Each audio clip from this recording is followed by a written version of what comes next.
I think I deserve some more national awards. How many did I get? कल का जीना फिर तो है जाना। अरे अंदर जाना यार। क्या तेरा नाम होगा?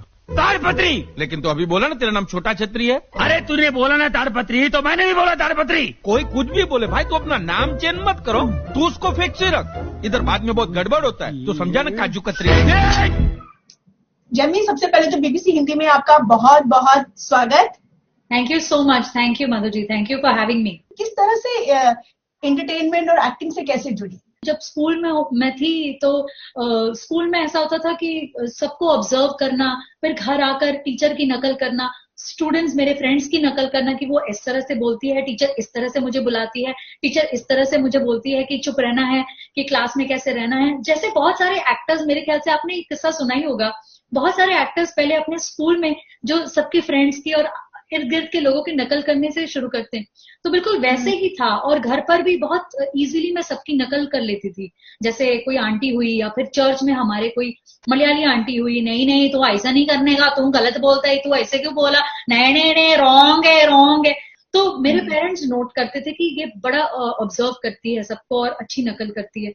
मेरे डैड तो जानते ही थे, वो अभी भी कहते तुम्हारे अंदर वो कीटाणु थे, मैंने तुमको कभी बताया नहीं। अपने डैड को बचपन से आप देख रही हैं, लेकिन उनके साथ परफॉर्म करने वाली जो फीलिंग होती है ना, वो उसके बारे में, और नर्वसनेस होती है? डर लगता है, सिर्फ डर लगता है।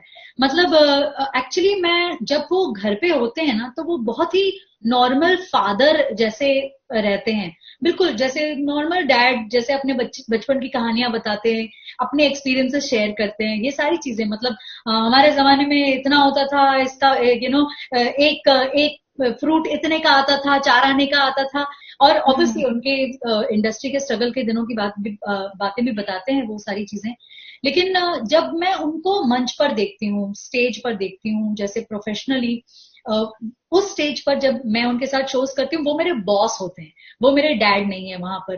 तो जब वो रोल उनका आ जाता है तो बड़ा स्ट्रिक्ट उनका रहता है। अब जैसे कोई कैरेक्टर होगा जो जिनको मैंने सोचा है कि इनकी मिमिक्री मुझे करनी है, तो मैं बस फिर सब दुनिया एक तरफ और मेरी जो होमवर्क है वो एक तरफ। होमवर्क बहुत ही जरूरी है, मेहनत करना, वो उस पर लगे रहना।